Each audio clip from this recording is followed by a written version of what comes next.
You need to learn when to shut your mouth, Travis snapped across the table. His voice cut through the glass conference room like a slap. Everyone froze. Jenna, the junior associate he was eviscerating, stared down at her notes, face flushed and lips trembling. I watched it all from 2 seats down, pen in hand, pretending to mark something on my legal pad. Travis's tirade wasn't new, just louder than usual. But today, for some reason, it hit differently. Maybe it was the way no one looked up. Maybe it was the way Jenna's hands were shaking. I'd spent the last 6 years in that building, in that chair, quietly making sure our compliance logs lined up with policy. I wasn't the kind of woman who needed praise or pats on the back. I didn't network at happy hours. I didn't post performative LinkedIn updates. I did the work. I found the holes. I patched them, logged them, and sent them up the chain. Sometimes the chain looped around and strangled itself. That was my job, to notice, not to interrupt. Travis Nolan had been VP of Operations for 3 months. Young, sharp-suited, and clearly someone's golden boy. The kind of guy who always smelled faintly of mint and contempt. His arrival had already knocked half the operations protocols sideways. "We're killing the bottlenecks," he'd said in his first all hands.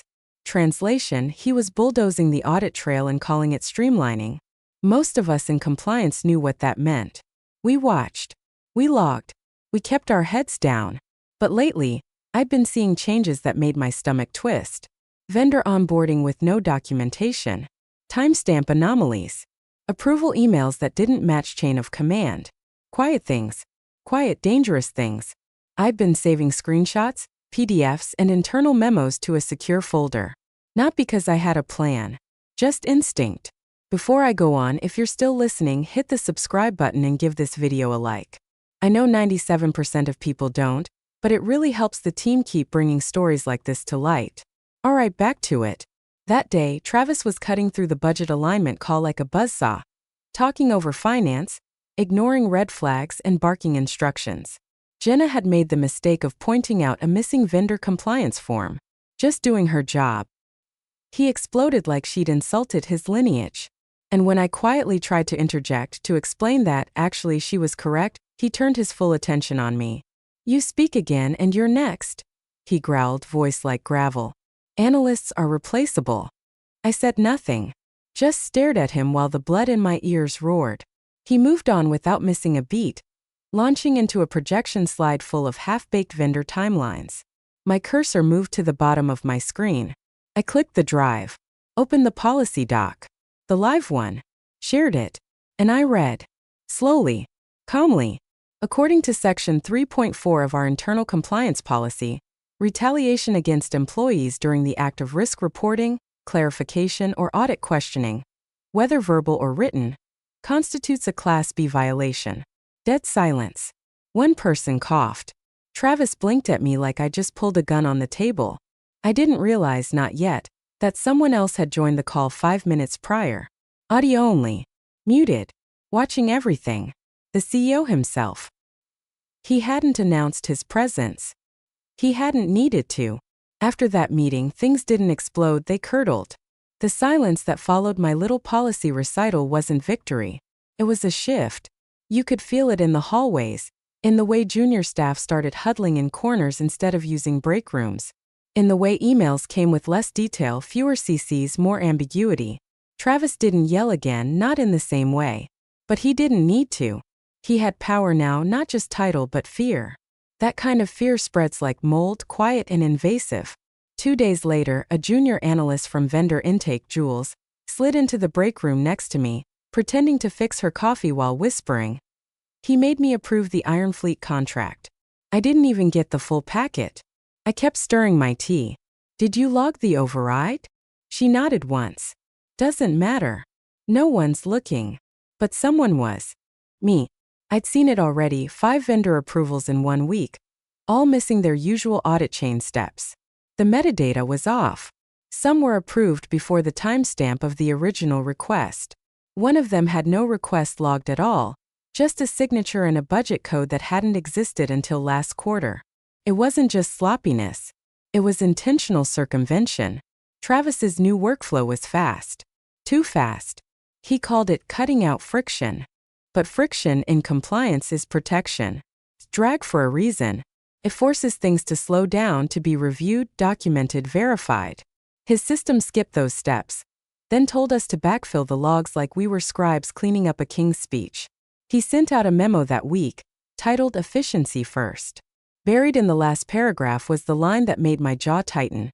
Analysts are expected to adapt documentation procedures as needed to maintain department agility. No one said it, but we all knew what it meant. Adjust the logs. Don't question how we got here. I started saving things. Not to the shared drive. Not to the local machine. A separate encrypted archive off-network with redundancies. I wasn't trying to start a war. I just didn't trust the ground anymore. The worst part? No one was talking. People like Jenna kept their heads down. Jules stopped whispering. Even senior managers avoided eye contact with audit notes. Fear had done its work. Travis strutted through the office like the system owed him obedience, not checks. And the board? They were dazzled. Revenue was up. Speed was high. He made noise they liked: agile, streamlined, lean. I had to find quiet places to breathe: my car during lunch breaks, the empty stairwell behind record storage. That's where I first realized something. I wasn't scared of Travis. I was scared of what he was making us all become. Cowards. Ghosts in our own roles. So I began quietly flagging policy clauses ones most people forgot about. Clause 3.4, which I'd already used. Clause 7.2, which required documented oversight of budget reallocations. Clause 9.1.1, which required audit trail preservation for any contract over $250,000. And then Clause 12.3.2, one that hardly anyone ever invoked. The one about leadership accountability during high-risk procurement cycles. I didn't know if I'd use them.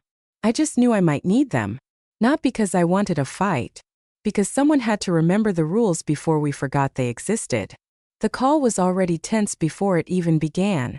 Budget review with finance always meant blood in the water. Figures questioned, timelines dragged, vendors scrutinized. But this time Travis had called it himself, not finance. He wanted approvals cleared in real time, without all the back and forth nonsense, as he'd put it in the invite. His tone in the email wasn't just arrogant, it was final. No questions. No delays. Just rubber stamps. There were 30 of us on that call. Operations. Finance. Compliance. Procurement. I recognized nearly every name in the participant list. Half of them had gone dead quiet since Travis's efficiency initiative had kicked off. People spoke carefully now. And when they did, it was in polished summaries and safe buzzwords. No one dared point out the wrong column or missing trail, except the new kid in vendor risk, Sam. Poor guy didn't know any better. About 20 minutes in, Travis pulled up a line item for a vendor named Deltax Systems. Big spend. No prior record. No audit flag. Sam unmuted and asked, just above a whisper, "Shouldn't this trigger a Tier 2 review under the standard framework?" I froze. Travis didn't. He turned his video on for the first time that morning. Jaw set. Eyes locked on the camera like a sniper taking aim. "You want to repeat that?" he asked, voice syrupy and sharp. Sam blinked. I was just referencing the risk threshold protocol. Then go read it again before wasting everyone's time, Travis snapped. Or better yet, let someone competent read it to you. I could feel my pulse in my fingertips. Sam went silent. His icon dimmed. And before I thought twice, I unmuted. The risk threshold protocol does require Tier 2 review for any vendor exceeding the spend cap within a new fiscal quarter, I said evenly. Sam's not wrong. It wasn't a dramatic statement. No raised voice. No accusation. Just fact. But Travis didn't care. He stared into his camera like I just pissed in his morning coffee. "You speak again and you're next," he said flatly. "Analysts are replaceable." It wasn't the words. It was the casual cruelty. The way he let them hang in the silence, like a knife placed gently on a table. I didn't respond. Didn't flinch. Instead, I moved my cursor to the corner of my screen, hit share, and opened the internal compliance policy. Live document, time-stamped, permissioned, and always available for reference. I scrolled slowly to Section 3. The screen flickered as the shared doc came into focus, and I read aloud. Clause 3.4.1. Any attempt to intimidate, discredit, or threaten an employee who raises a compliance concern, verbally or in writing, constitutes grounds for escalation under internal whistleblower protection protocols. Enforcement is not optional and applies regardless of rank. The silence that followed wasn't awkward. It was suffocating. Travis froze. His mouth opened slightly, just enough to look like a man about to speak, but unsure what would come out. 30 people sat on that call watching. No one spoke. Not finance. Not procurement. Not even the usual nod-along crew from legal. I didn't know what I expected to happen next. A dismissal notice? An HR call? Maybe just a snide retort. But then a voice joined the call. Calm. Low. Unmistakable. Marcus, stay on the line. Legal, join us. I hadn't even realized he was there. Richard Keene. Arto. Muted the whole time. Listening. The silence after Richard spoke was unlike anything I'd heard in 6 years of meetings. Not the awkward kind, not the kind that comes when someone forgets they're on mute. This was surgical. Deliberate. Like everyone had simultaneously stopped breathing to see which way the scalpel would turn. I didn't move. I didn't blink. I just kept my eyes on the screen, on that damn clause 3.4 still highlighted and glowing back at me. Marcus, the CO repeated, voice unhurried. Stay on the line. Travis unmuted immediately, tone attempting breezy professionalism, but laced with panic. Ah, Richard, I wasn't aware you joined. Clearly, Keene said. Just that. One word. A scalpel through a throat. No one from legal had spoken yet.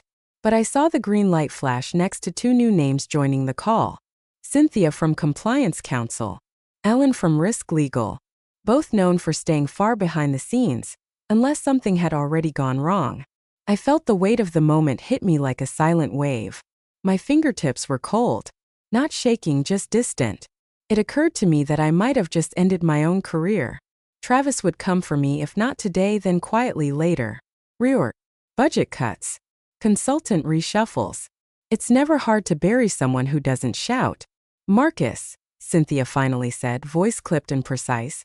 Can you confirm the version number and access path for the clause you read? I nodded before realizing I needed to speak. Yes.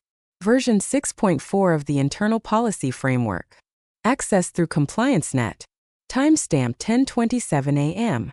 I shared the document view with all attendees. Ellen chimed in next, already businesslike. Was the clause altered in any way? No. It's the current approved version. Last updated following last year's vendor fraud review. Another silence. But this one had texture. Purpose. Richard spoke again. Legal, please review all vendor-related procedural approvals logged under Travis Nolan's authorization over the last 8 weeks. Look for deviations from standard sign-off protocols. Travis cleared his throat, now visibly struggling to maintain posture. There's been some workflow compression to meet targets, standard ops hygiene. Richard didn't respond to him. At all. Marcus, Alan said, voice calmer now. Would you be willing to submit any documentation or observations you've noted to our risk oversight inbox?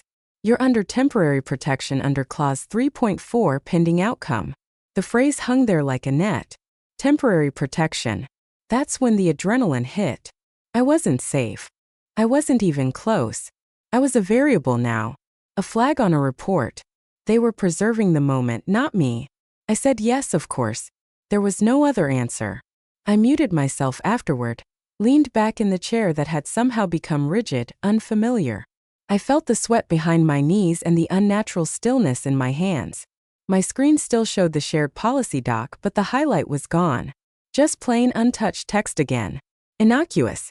Neutral. But that clause had lit a fuse. I could feel it. The meeting ended without a formal wrap. People started dropping off without goodbyes, without the usual thanks everyone chorus. Even Travis disconnected without a word. When I finally closed the screen, my reflection stared back at me in the black monitor. I wasn't sure if I just committed career suicide or pulled the pin on something much bigger. But one thing was clear now. Silence wasn't safety.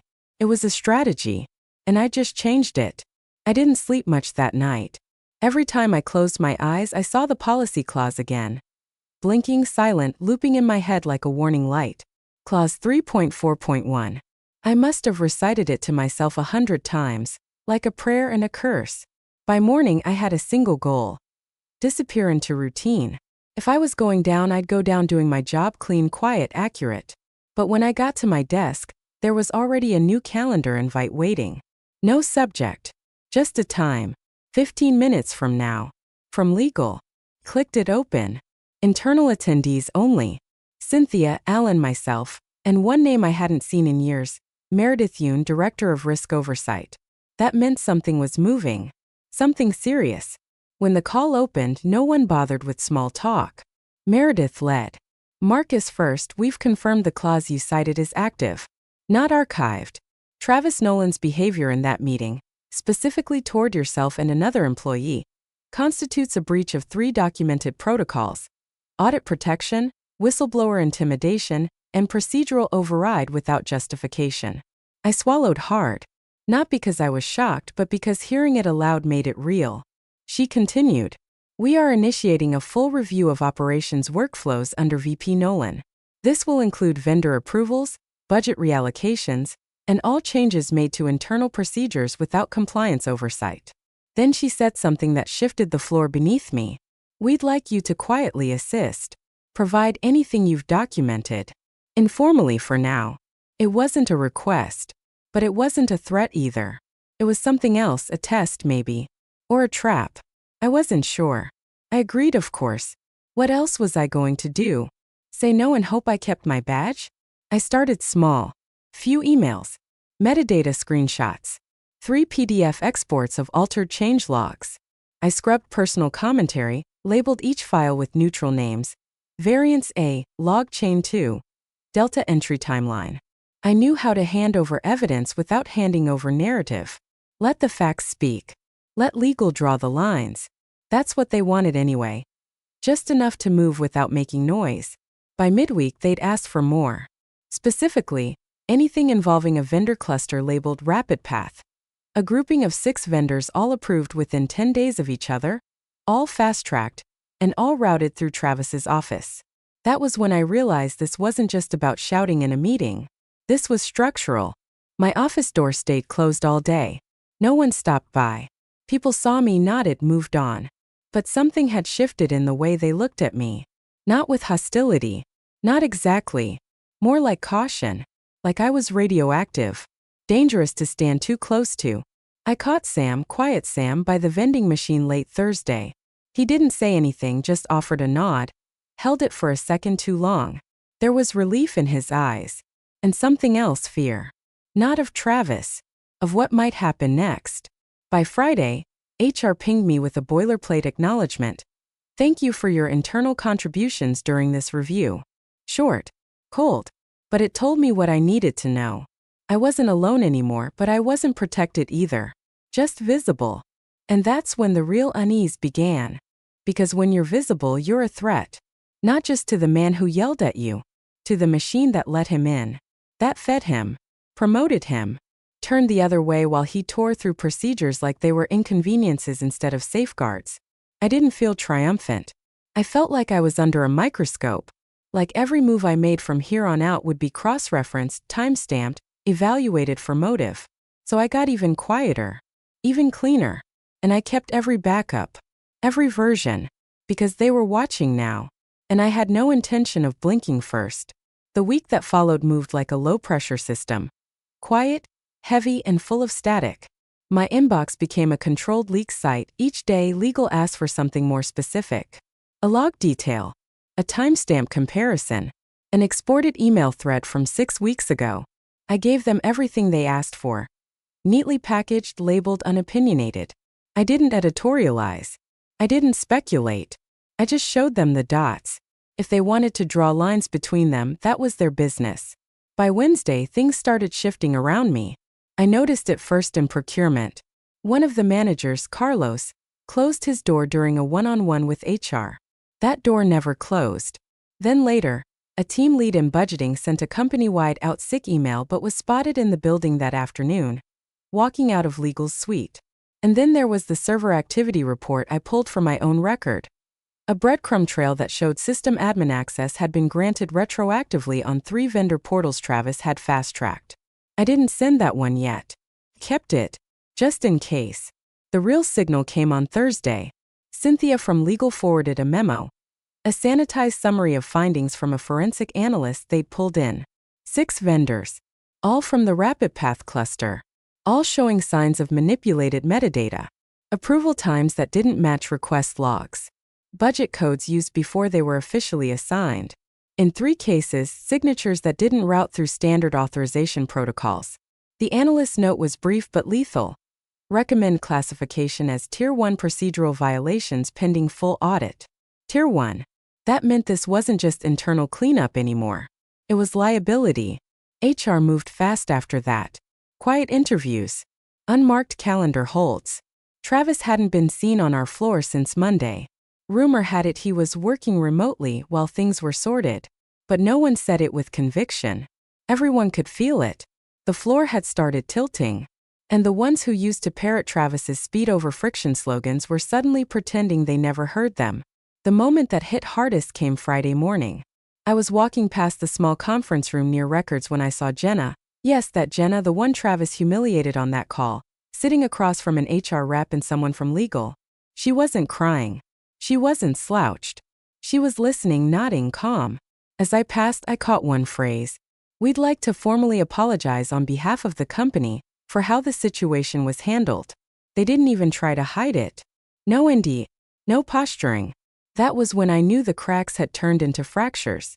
People started talking to me differently, too. Not friendly, not warm, but careful. Like they didn't want to say the wrong thing in front of me. I didn't care. I wasn't looking for allies. I wasn't trying to climb anything. I just wanted the infection removed before it cost us more than cleanup. That afternoon, a junior compliance tech dropped a flash drive on my desk without a word. When I looked up, he was already gone. Inside were compiled excerpts from Travis's approval queue. Highlighted entries showing same-minute requests/approval timestamps. It was clean. Documented. Traceable. I didn't ask for it. But someone gave it to me anyway. That's when I realized it wasn't about me anymore.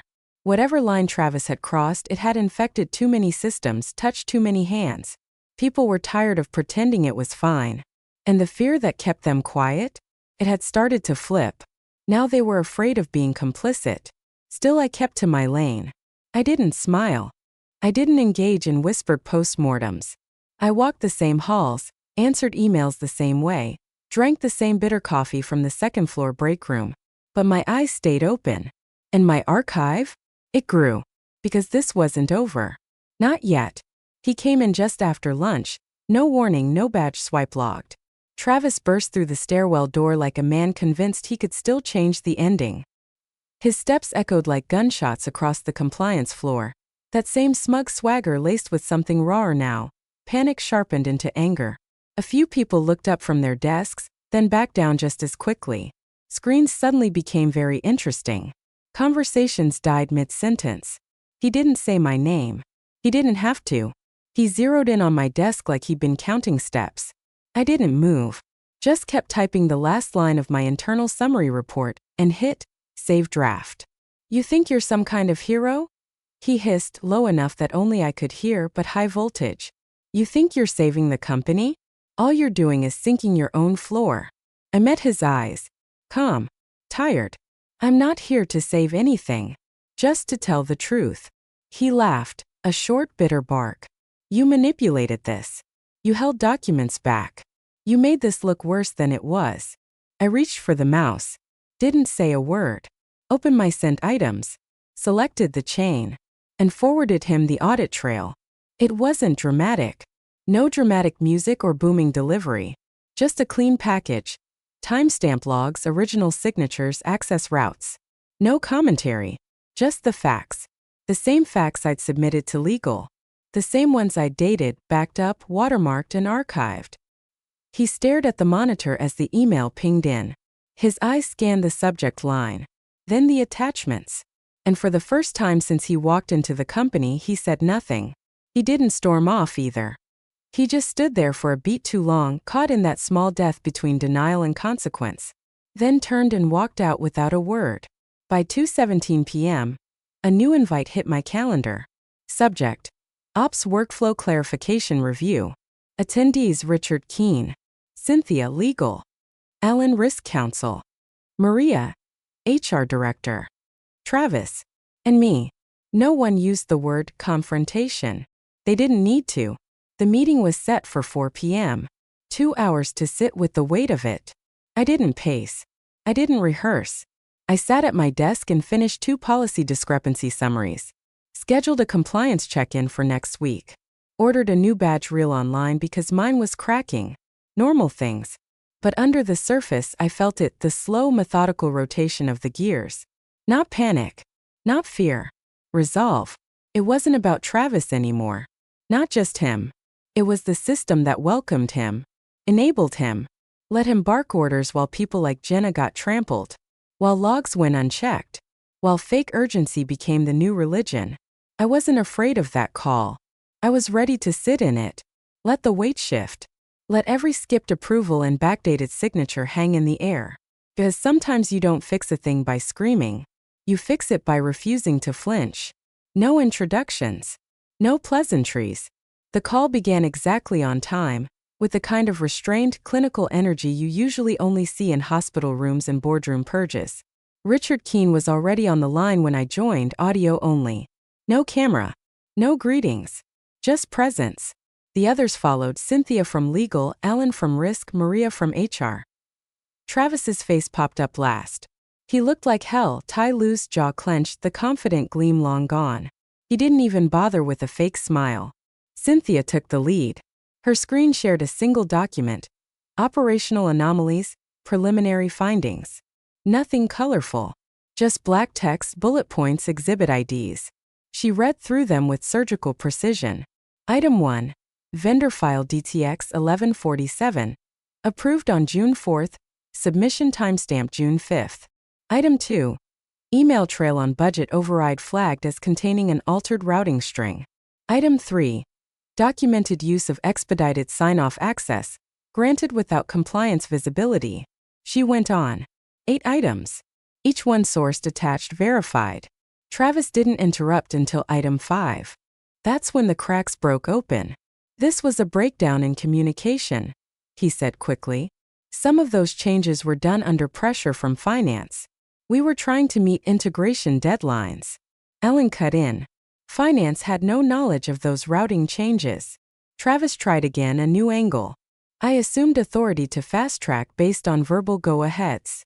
Policy doesn't recognize verbal overrides, Cynthia said flatly. He shifted tactics. Then it's a training issue. If my team didn't document things correctly, that's not malicious intent. I kept my mic off. No emotion. No flinching. Cynthia let him spin out for another minute. Then she paused. Looked at Richard. He unmuted. You fired your credibility, Richard said slowly. The moment you ignored policy. That was it. No dramatic speech. No drawn-out dressing down.